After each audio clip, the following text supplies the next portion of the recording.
اب ذرا اس کو میں کھولنا چاہتا ہوں کہ یہ جان و مال کی قربانی کا مطلب کیا ہے،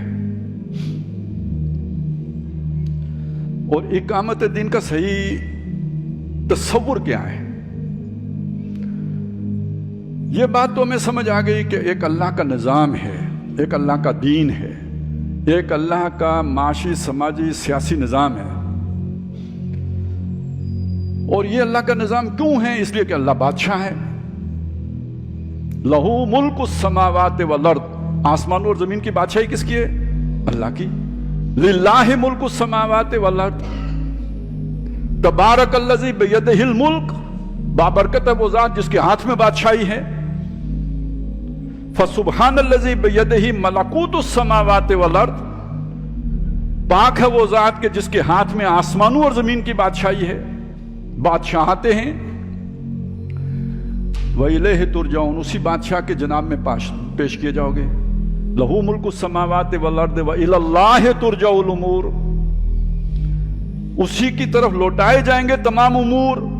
آج آزاد ہو، آج کہہ سکتے ہو میرا مال میری مرضی، آج کہہ سکتے ہو میرا ملک میری مرضی، یہ بھی کہہ سکتے ہو میرا جسم میری مرضی۔ اللہ نہیں پکڑے گا، لیکن لوٹ کے اس کے پاس جاؤ گے، ایک ایک چیز کا حساب لے گا۔ میری شہر میں بادشاہ تھا، میری مرضی سے تصرف کیا تھا یا اپنی مرضی چلائی تھی؟ اِلَى اللَّهِ تُرْجَعُ الْأُمُورُ لَهُ مُلْكُ السَّمَاوَاتِ وَالْأَرْضِ يُحْيِي وَيُمِيتُ وَهُوَ عَلَى كُلِّ شَيْءٍ قَدِيرٌ، اسی کی بادشاہی ہے، وہی زندہ کرتا ہے، وہی مارتا ہے، اور وہ ہر شے پر قادر ہے۔ الملک القدوس السلام المؤمن المہیمن العزیز الجبار المتکبر، وہ بادشاہ ہے، پاک بادشاہ ہے، سلامتی والا بادشاہ ہے، امن دینے والا بادشاہ ہے، واضح کرنے والا، نگرانی کرنے والا بادشاہ ہے، العزیز زبردست بادشاہ ہے، طاقت والا، قاہر چھایا ہوا، متکبر بڑائی والا بادشاہ ہے، اپنی ذات میں خود بڑا ہے، کوئی مانے یا نہ مانے۔ یہ اللہ کا تعارف ہے کہ وہ بادشاہ ہے۔ تو جب آپ نے اللہ کا کلمہ پڑھا ہے تو اس کا مطلب اسے بادشاہ مانا ہے۔ وہ اللہ جس کا تعارف محمد رسول اللہ نے کرایا، وہ اللہ جس کا تعارف قرآن مجید کراتا ہے، وہ بادشاہ ہے۔ آپ کو اگر یہ سمجھ نہیں آئی تو آپ نے کسی اور اللہ کو مانا ہے، اس اللہ کو نہیں مانا جو محمد رسول اللہ نے پیش کیا ہے، تو وہ بادشاہ ہے۔ اب اگلی بات یوں سمجھ لیجئے، مصر کا علاقہ ہے، وہاں پہ ایک بادشاہ موجود ہے جو کہتا ہے مصر کی بادشاہی میری ہے۔ الیس لی ملک مصر، کیا مصر کی بادشاہی میری نہیں؟ تو ایک رقبہ ہے جس کے اوپر اس کا دعویٰ ہے کہ یہاں کا بادشاہ میں ہوں۔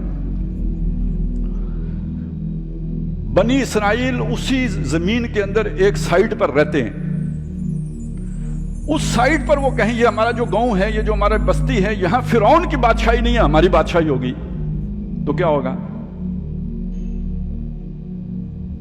نہیں سمجھ آئے گی؟ میں سمجھا دیتا ہوں۔ بھائی آج لاہور پر ہم قبضہ کر لیتے ہیں اور کہتے ہیں یہاں حکومت پاکستان کی ریٹ نافذ نہیں ہوگی، ہماری ریٹ نافذ ہوگی، تو کیا ہوگا؟ پتہ ہے نا، یہی وہاں ہوگا، یا جو سوات میں ہوا وہ ہوگا، جو وزیرستان میں ہوا وہ ہوگا۔ کوئی بادشاہ اپنے علاقے میں کسی دوسرے کی بادشاہی کو گوارا کرنے کے لیے تیار نہیں ہوتا۔ تو جو اللہ آسمانوں اور زمین کا بادشاہ ہے، زمین کے اوپر کوئی فرعون کھڑا ہو کے کہتا ہے نہیں بادشاہ میں ہوں مصر کا، تو اللہ سے بغاوت ہے یا نہیں؟ ہاں، نمرود کہے کہ میں بادشاہ ہوں تو بغاوت ہے یا نہیں؟ اور سارے جمہور مل کے کہیں کہ حکمرانی عوام کی ہے، تو یہ نہیں بغاوت؟ اب آپ سنیے، میں نے ایک اللہ کا تعارف آپ کے سامنے رکھا، اب ذرا اس کو سلبی انداز میں اور منفی انداز میں دیکھیں۔ یہ آیتیں شاید ہم نہیں اس طرح دیکھتے۔ اللہ تعالیٰ اپنی اس بادشاہی میں کسی کی شرکت گوارا نہیں کرتا، جیسے سجدے میں شرک گوارا نہیں کرتا نا، ایسے بادشاہی میں بھی شرک گوارا نہیں کرتا۔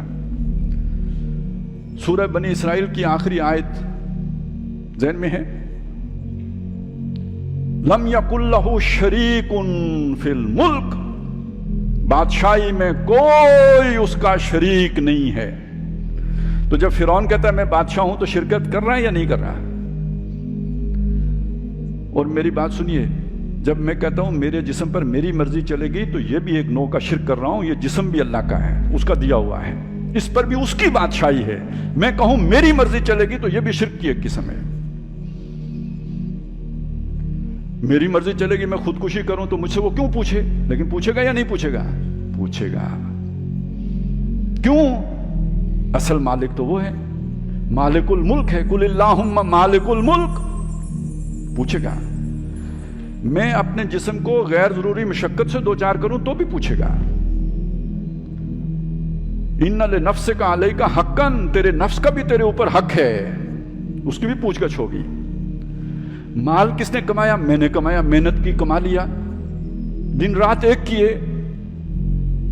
لیکن آخرت میں سوال ہوگا یا نہیں کہ مال کمایا کہاں سے تھا؟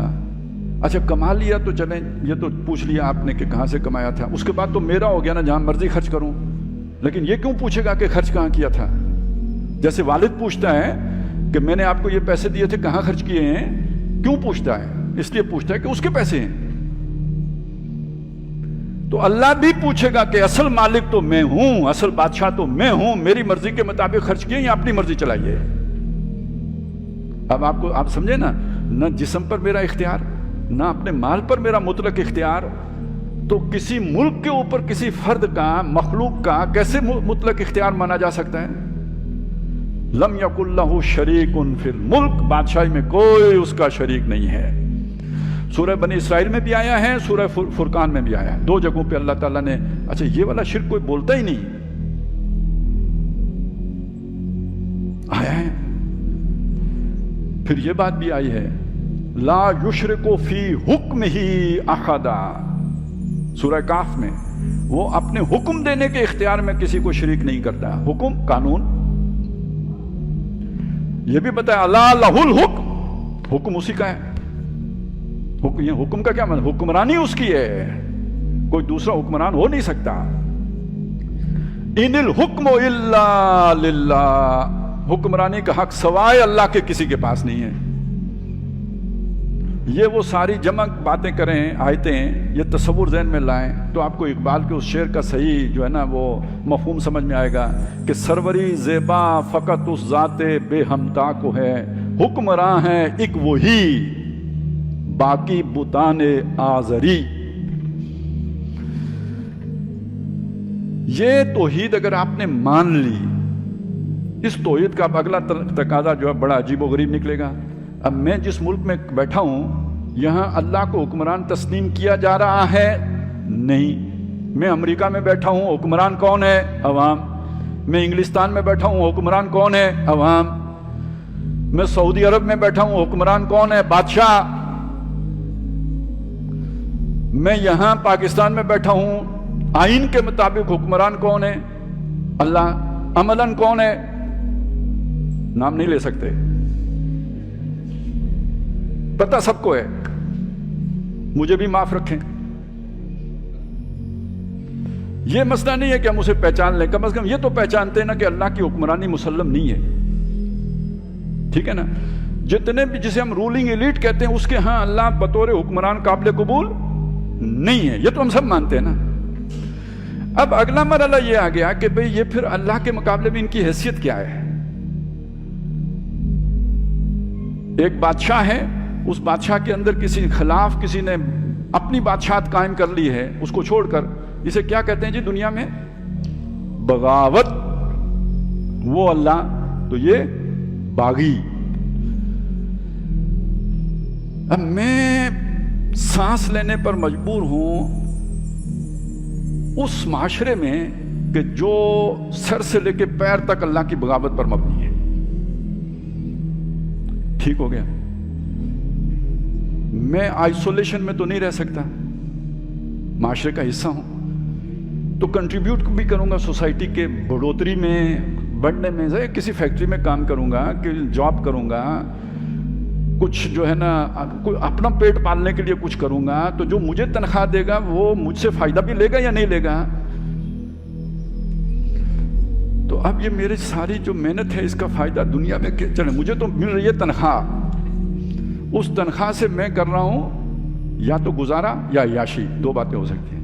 اگر میں مزدور طبقے میں سے ہوں یا وہ جو جن کو نالی کے کیڑے سمجھا جاتا ہے، تو میں کیا کر رہا ہوں جی؟ گزارا. اور اگر میں تھوڑا سا جنت کوئی آ گیا ہوں اس آفیسر کلب کے اندر، تو اب میں کیا کر رہا ہوں؟ یا نہیں چلیں جسے وہ کوالٹی لائف کہتے ہیں، یاشی کا لفظ اچھا نہیں لگتا نا، کوالٹی لائف. ٹھیک ہے جی. اس کے لیے ایک اور جھانسا ہے، بچوں کو اچھی زندگی مہیا کر رہا ہوں. ایسا ہی ہوتا ہے، ہم سب یہ کہتے ہیں میرے بچے کہیں احساس کمتری کا شکار نہ ہو جائیں، کمپلیکس کے شکار نہ ہو جائیں، ان کو اچھی تعلیم ان کا حق ہے، وہ حق میں نے انہیں دینا ہے. لیکن وہ حق انہیں دینے کے لیے، فیملی کو یہ اچھی زندگی فراہم کرنے کے لیے مجھے اپنی ساری توانائیاں کس کو دینی پڑیں گی؟ سرو کرنا کسے پڑے گا؟ جو اللہ کا باغی ہے. ابھی پچھلے دنوں کی بات ہے، یہ کئی ہمارے وہ ایک سوال آیا، جیسے ابھی اس کے بعد آپ کے سوالات ہوں گے کہ بھئی الیکشن میں ووٹ دینا کیسے؟ بعض لوگ آج کل کہتے ہیں حرام ہے، نہیں دینا چاہیے. میں نے کہا یار یہ ایک نظام ہے، اس نظام کی مختلف تہیں ہیں. یہ گریڈ 4 کے ملازم سے شروع ہوتا ہے، اسکیل 4 ہوتا ہے یا گریڈ 4 ہوتا ہے، مجھے یہ بھی نہیں پتا. تو جو کچھ بھی ہوتا ہے، میں وہ جو چپراسی سا ہوتا ہے وہاں سے بات یہ چلتی ہے، اور یہ 22ویں اسکیل تک جاتی ہے. یہ وہ سروسز ہیں جو لازم، جسے آپ کہیں نا گورنمنٹ ملازم رکھ کر یہ سروسز لیتی ہے، اور اس کے آگے اگینسٹ پریولیجز دیتی ہے، تنخواہیں دیتی ہے، سہولتیں دیتی ہے. اور اس پوری مشینری کو کنٹرول کر، یہ پوری مشین ہے، اس مشین کو کنٹرول کرنے کے لیے اوپر آ کے عوام کے نمائندے بیٹھتے ہیں تاکہ اس مشین کو عوام کی مرضی کے مطابق رن کریں. آپ میں سے کبھی کسی نے یہ سوال نہیں ذہن میں لایا کہ یار اس مشین کا کل پرزہ بننا جائز ہے یا نہیں ناجائز ہے؟ اس مشین کو جا کے جو چلائے گا، کہ جہاں کوئی آپ کی تھوڑی بہت مرضی چلے وہاں آپ کہتے ہیں نہیں ہم نہیں جائیں گے. تو پوری مشین کی بات کرنی چاہیے نا، پھر چپراسی بھی نہ برتی ہوں. ٹھیک ہے نا، پھر افسر تو بھرتی ہونے کی گنجائش ہی نہیں رہی نا، پھر چپراسی بھی نہ بھرتی ہوں. اور توحید کا اصل تقاضا تو یہی ہوگا، کیونکہ پورا نظام اللہ کی بغاوت پر مبنی ہے. تو پھر آپ اس نظام کو، اگر آپ اللہ کے وفادار ہو تو اسے کیسے سرو کرو گے؟ اصل مفہوم تو توحید کا یہی بنے گا جی. لیکن یہاں آ کے ایک مسئلہ کھڑا ہو جاتا ہے. مسئلہ یہ کھڑا ہو جاتا ہے کہ پھر کھائیں گے کہاں سے، زندہ کیسے رہیں گے، بھوکے مر جائیں. اس سے آپ دجالیت کا اندازہ لگائیں کہ جو وہ حدیثوں میں بات آئی ہے کہ تمام وسائل دجال کے قبضے میں ہوں گے، اسے مانیں گے تو آپ کو کھانے کو ملے گا، نہیں تو بھوکے مریں گے. سبحان اللہ الحمدللہ ہی ملے گا، روٹی کی ٹکڑ نہیں مل سکتی. دنیا میں جنت اس کے ہاتھ میں ہے، اس کی خدمت کریں گے تو جنت ملے گی، نہیں کریں گے تو نہیں ملے گی.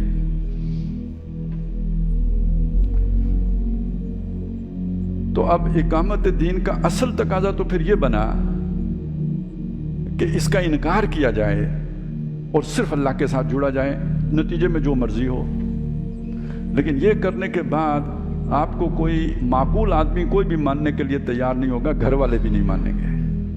وہ بھی کہیں گے کہ ضرور اس کا کوئی دماغ خراب ہو گیا، نشہ تو نہیں کرتا تھا لیکن یہ کہ کسی کی نظر لگ گئی ہے یا جادو ہو گیا. وہی مجنون، دیوانہ، پاگل جو وہاں کہا جاتا تھا یہاں بھی کہا جائے گا. اور یہ جو نتیجہ میں نے آپ کے سامنے رکھا ہے، میں چلیں چند آیتیں قرآن مجید کی آپ کے سامنے رکھ دیتا ہوں تاکہ یہ اچھی طرح ہیمر ہو جائے. آیت الکرسی، آیت الکرسی کے بعد جو اگلی آیت ہے اس میں یہ بات بتائی گئی، لا اکراہ فی الدین، دین میں کوئی جبر نہیں ہے. قد تبین الرشد من الغی، گمراہی میں سے ہدایت واضح ہو چکی ہوئی ہے. اب پتہ لگ گیا نا، ہمارے سامنے بھی آ گیا توحید کا تقاضا کیا ہے اور طاغوت کیا ہے. فمن یکفر بالطاغوت ویؤمن باللہ، تو جو طاغوت کا کفر کر کے ہی اللہ پر ایمان لائے گا. طاغوت کا لفظ بنا ہے طغیانی سے، سرکشی سے. ایک سرکشی فرد کی ہوتی ہے اپنی ذات کی حد تک، اپنی من مرضی زندگی بسر کرنا، یہ شخص آپ اسے فاجر کہہ سکتے ہیں، فاسق کہہ سکتے ہیں، معتد کہہ سکتے ہیں، یہ طاغوت نہیں ہے۔ طاغوت وہ ہے کہ جو اپنی مرضی دوسروں کے اوپر مسلط بھی کرے، بالجبر انہیں اپنی مرضی پر چلائے، کہے میری رٹ ہے اس پر عمل کرو، میرا حکم ہے اس کو مانو، آپ اللہ کی طرف نہیں جا سکتے، میرے حکم کی طرف آؤ، یہ طاغوت ہے۔ شیطان بھی اسی لیے طاغوت ہے، نمرود بھی اسی لیے طاغوت تھا، فرعون بھی اسی لیے طاغوت تھا۔ آج وہ طاغوت کون ہے؟ سسٹم۔ تو جو اس طاغوت کا انکار کر کے اللہ کو مانے گا، وَمَن يَكْفُرْ بِالطَّاغُوتِ وَيُؤْمِن بِاللَّهِ فَقَدِ اسْتَمْسَكَ بِالْعُرْوَةِ الْوُثْقَىٰ، اس نے مضبوط کنڈا پکڑا ہے، اللہ سے تعلق اس نے جوڑا ہے۔ واللہ سمیع علیم، اللہ سننے والا جاننے والا، وہ اللہ کو پتہ ہے یہ اب کس حال میں چلا گیا ہے، یہ اجنبی ہو گیا ہے۔ اب لوگ اسے، یہ ہے اللہ کے لیے مجنون بننا، اللہ کے لیے پاگل ہونا، یہ ہے واللہ سمیع علیم، اللہ اس کے حالات سے واقف ہے۔ واقف ہی نہیں ہے، اللہ اس کا دوست ہے۔ اللہ ولی الذین آمنوا یخرجہم من الظلمات الی النور، ایسے ایمان والوں کا اللہ دوست ہے، انہیں اندھیروں سے نکال کے روشنی میں لاتا ہے۔ والذین کفروا، جو کافر ہیں، اولیاءہم الطاغوت، ان کے دوست شیطان ہوتے ہیں، طاغوت ہوتے ہیں۔ اچھے تعلقات، دوستی والے تعلقات، بھائی چارہ۔ آج کل ہم کہتے ہیں جی میرا وہ بہت انفلوئنشل پرسن ہے، الیکٹیبلز، پینیٹریشن، یہ سارے الفاظ لینا تو دوستی کس کے ساتھ ہے؟ تعلقات، انفلوئنشل لوگوں کے ساتھ تعلقات بنانے کا مطلب کیا ہے؟ اسی سسٹم کے اندر کھبنا۔ وہ کیا کرتے ہیں آپ کے ساتھ؟ یخرجونہم من النور الی الظلمات، روشنی سے اندھیروں میں لے کے جاتے ہیں، قربانی سے نکال کر کمفرٹ زون میں لے کے جانا۔ ایثار اور قربانی سے روشنی پیدا ہوتی ہے، جگر خون ہو تو چشم دل میں ہوتی ہے نظر پیدا، اور یہ سہولتیں، آسودگی، دنیا کا اطمینان، یہ دل کو زنگ آلود کرتا ہے، جس سے دنیا کی محبت بڑھتی ہے، اور جس کی دنیا کی محبت بڑھے، اب قرآن کے فتوے سن لیں۔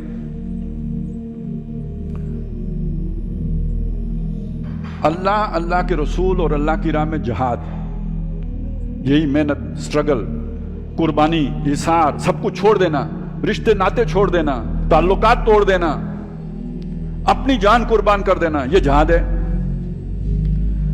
ان تین محبتوں پر جو، جسے دنیا کی محبتیں عزیز ہو جائیں، آبا کی، ابنا کی، اخوان کی، ازواج کی، عشیرہ، مال و اسباب، تجارت، گھر، وہ جسے محبوب تر ہو جائیں، اللہ تعالیٰ اسے کہتا ہے تو فیل ہو گیا، فتربصوا، اب جاؤ، فیلئر ہو گیا، انتظار کرو موت کا۔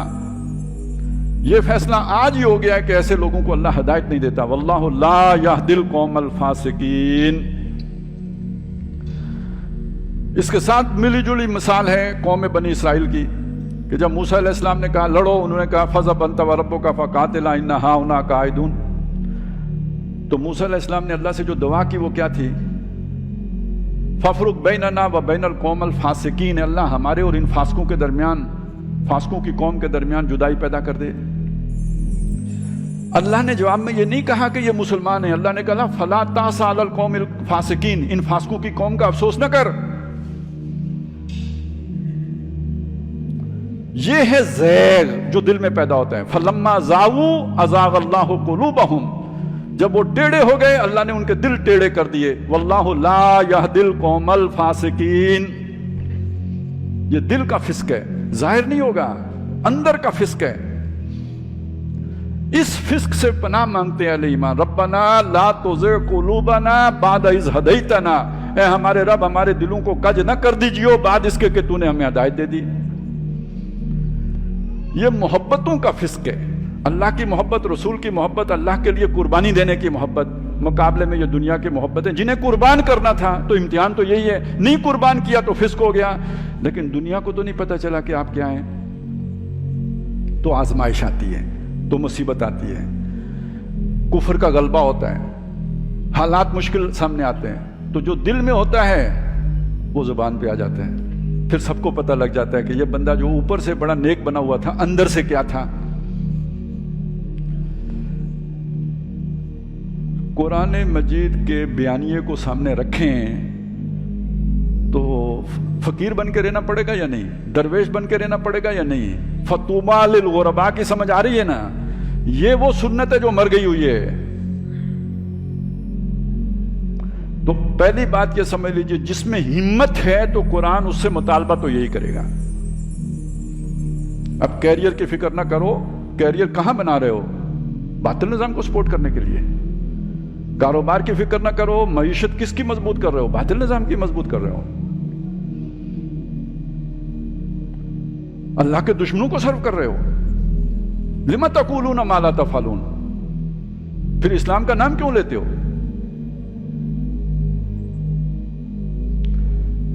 دوسری طرف عملی مجبوریاں ہیں، پھر کدھر جائیں؟ کیا کریں؟ کہاں سے کھائیں؟ کہاں رہیں؟ یہ وہ چیز تھی جس کو ڈاکٹر اسرار احمد رحمۃ اللہ علیہ نے ایڈریس کیا، سمجھایا۔ بعد میں لوگوں نے کہا کہ یہ ڈاکٹر صاحب کا جوش خطابت ہے۔ میں نے اس لیے ذرا تھوڑا ساری بیک گراؤنڈ آپ کے سامنے رکھ دی۔ یہ جوش خطابت نہیں ہے، یہ عین قرآن مجید کا نیریٹو ہے۔ تو آپ نے پھر وہاں پہ ڈاکٹر صاحب نے اس چیز کو ایک طریقے سے سمجھایا کہ انہوں نے کہا دیکھو، قرآن مجید نے آپ کے سامنے ایک صورت رکھی ہے کہ جب آپ مجبور ہو جائیں تو حرام بھی کھا سکتے ہیں۔ انما حرم علیکم المیتۃ والدم ولحم الخنزیر وما اہل بہ لغیر اللہ فمن اضطر غیر باغ ولا عاد فلا اثم علیہ۔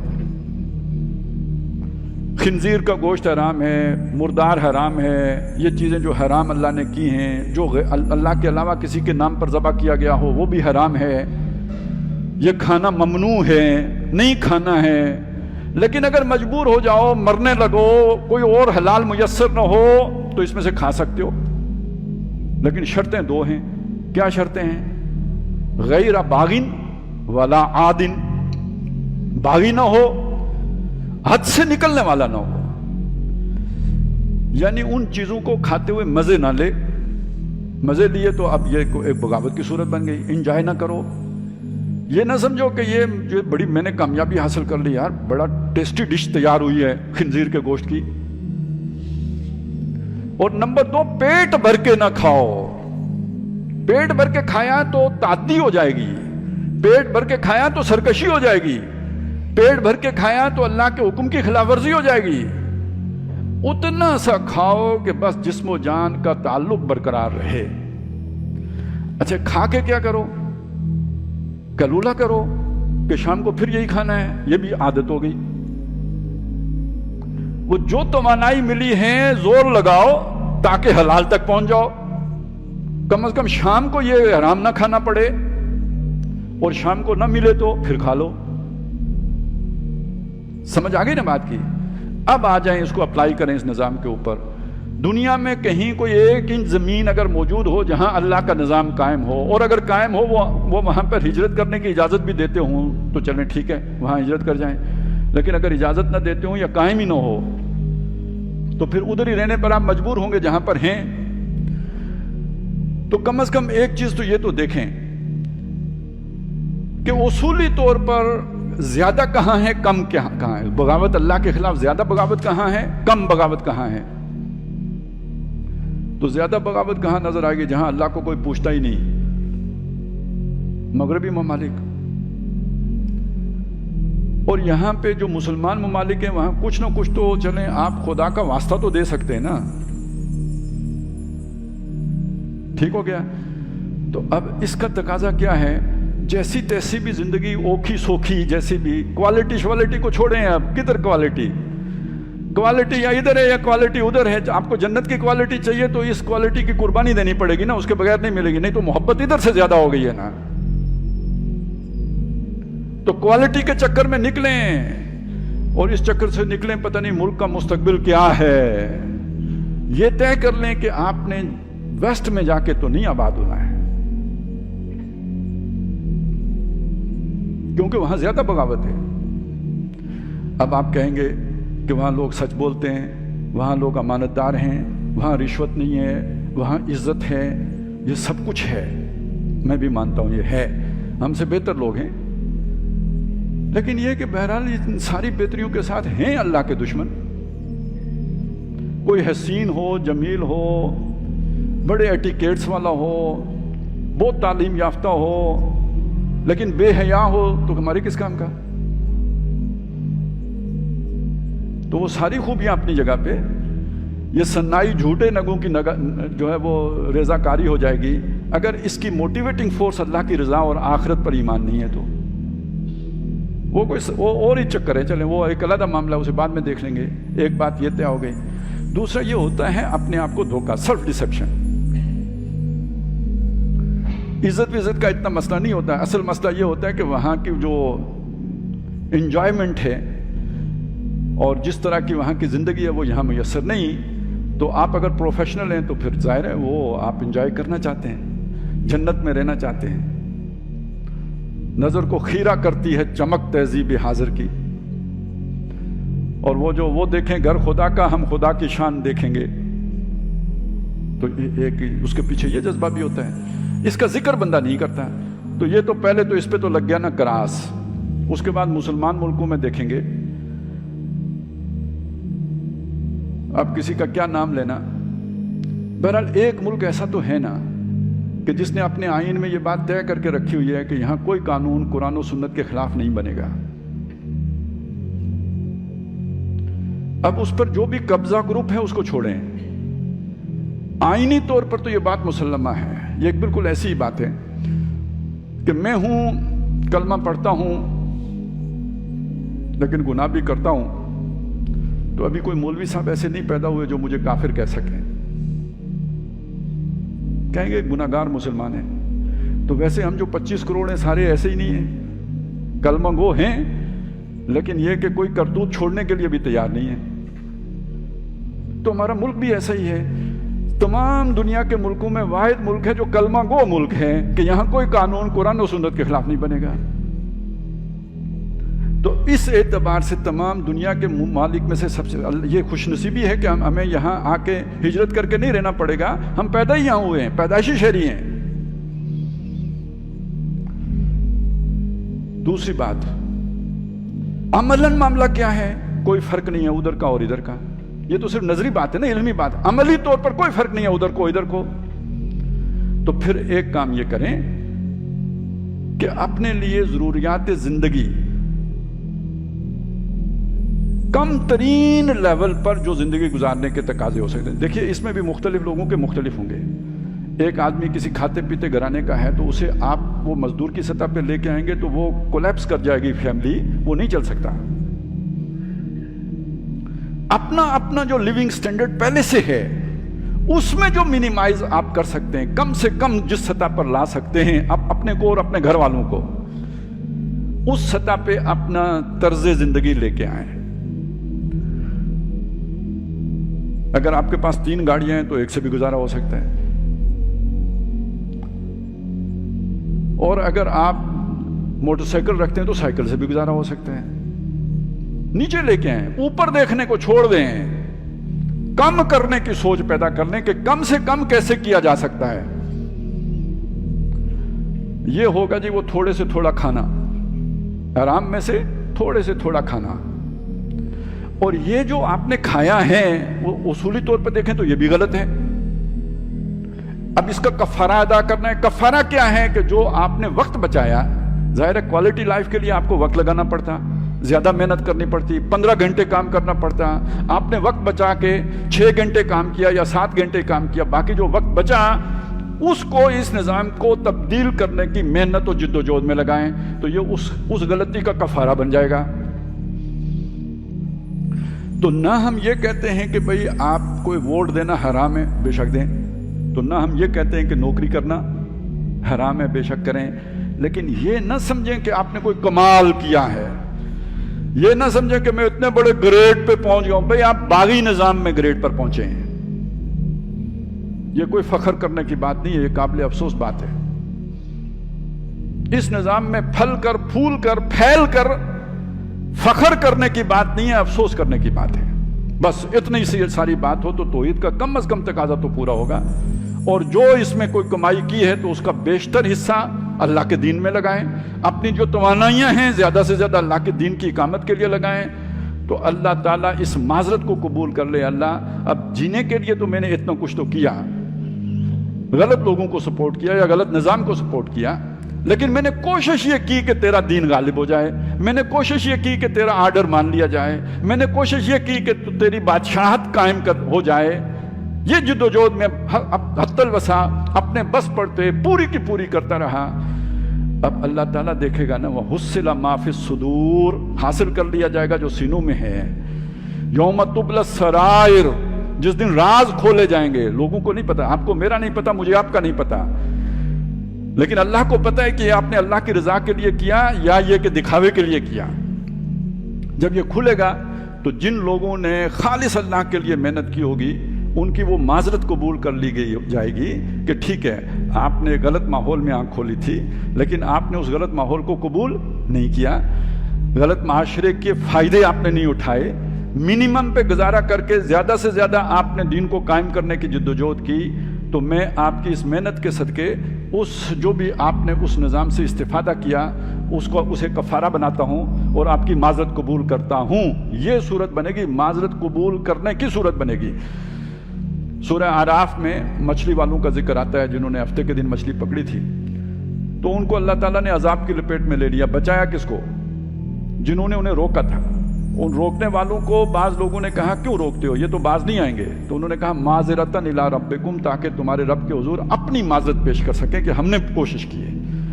یہ کوشش کرنے والے بن جائیں تاکہ کم از کم اپنے رب کے حضور جا کر دین قائم ہوتا ہے یا نہیں ہوتا، اپنی معذرت پیش کی جا سکے۔ تو یہ ایک سوال ہمیشہ اٹھتا رہا ہے کہ جب ہم اقامت دین کی بات کرتے ہیں تو اصل میں جب تک آپ نظام کے ساتھ یہ والا نقطہ نظر نہیں رکھتے، سوچ نہیں رکھتے، زاویہ نظر نہیں رکھتے، آپ اقامت دین کے تصور سے واقف ہی نہیں ہیں۔ آپ کو پتہ ہی نہیں ہے کہ اقامت دین کسے کہتے ہیں۔ اقامت دین کا مطلب ہے اللہ کی بادشاہی قائم کرنا، اور اللہ کی بادشاہی قائم کرنے کا مطلب ہے غیر اللہ کی بادشاہی کو دل سے ہرگز قبول نہ کرنا، اور اس میں اگر رہنا پڑے تو انڈر پروٹیسٹ رہنا، اور انڈر پروٹیسٹ رہنے کا مطلب یہ ہے کہ اس میں پھلنا پھولنا پھیلنا نہیں ہے۔ اگر پھیل رہے ہیں، پھول رہے ہیں، پھیل رہے ہیں تو اس کا مطلب ہے انڈر پروٹیسٹ نہیں ہے، خوشی خوشی رہ رہے ہیں، ہنسی خوشی رہ رہے ہیں، خوش باش ہیں۔ یہ پہلا تقاضا ہے اقامت دین کا۔ اب یہ جب اتنا شدید تقاضا سامنے آتا ہے تو پھر نوجوان متاثر ہوتا ہے کہ جی ہم پھر کیا کریں، اپنا کیریئر نہ بنائیں، پڑھائی نہ کریں، تو ظاہر ہے یہ اگر ہم کریں گے تو پھر بالکل ہی نکھٹو رہ جائیں گے، کل ہماری کوئی بات بھی نہیں سنے گا۔ تو ہم پڑھیں بھی اس نظر سے پڑھیں کہ چلے میرے پاس ایک ڈگری ہوگی تو میری بات کے اندر اگر وزن پیدا ہو جائے گا تو وہ مجھے ڈگری حاصل کرنی چاہیے۔ اب ایک دین کی تعلیم ہے، ایک دنیا کی تعلیم ہے۔ نیت بدلنے سے دونوں تعلیموں کا اجر بدل جاتا ہے۔ فی نفس ہی کوئی تعلیم اپنی جگہ پہ اگر اس نیت سے حاصل کی گئی ہو کہ دنیا بناؤں گا تو دین کی تعلیم بھی تباہی ہے، اور اگر دنیا کی تعلیم بھی اس لیے حاصل کی جا رہی ہے کہ اس کے ذریعے سے دین کی خدمت کرنے کے قابل بنوں گا تو یہ بھی بابرکت ہے۔ من جاءہ الموت وہو یطلب العلم لیحیی بہ الاسلام، جسے موت آئی وہ طالب علم تھا کہ اس علم کے ذریعے سے اسلام کو زندہ کرے گا۔ فبینہ وبین النبیین درجۃ واحدۃ فی الجنہ، ابھی اس نے محنت تو کی نہیں تھی لیکن صرف نیت یہ رکھی ہوئی تھی، تو جنت میں اس کے اور نبیوں کے درمیان ایک درجے کا فرق ہوگا۔ تو تعلیم اس غرض سے حاصل نہ کریں کہ آپ کوئی دنیا میں پھیلیں گے پھولیں گے، تعلیم اس لیے حاصل کریں کہ آپ اس قابل بنیں کہ اپنے پیشہ ور بھائیوں کو دین کی دعوت بہتر طور پر پیش کر سکیں۔ تو یہ تعلیم آپ کے لیے خیر و برکت کا باعث ہوگی، اور یہ بھی کہ چلیں اس کا یہ تھوڑا سا حصہ استعمال کر کے وہ جو بھی آپ کا پروفیشن ہے تو اپنی دار روٹی کا بندوبست بھی کر لیں گے، جو ضروری ہے، جتنا جس کے بغیر گزارا نہیں ہے، تو یہ خیر و برکت کا باعث بن جائے گا۔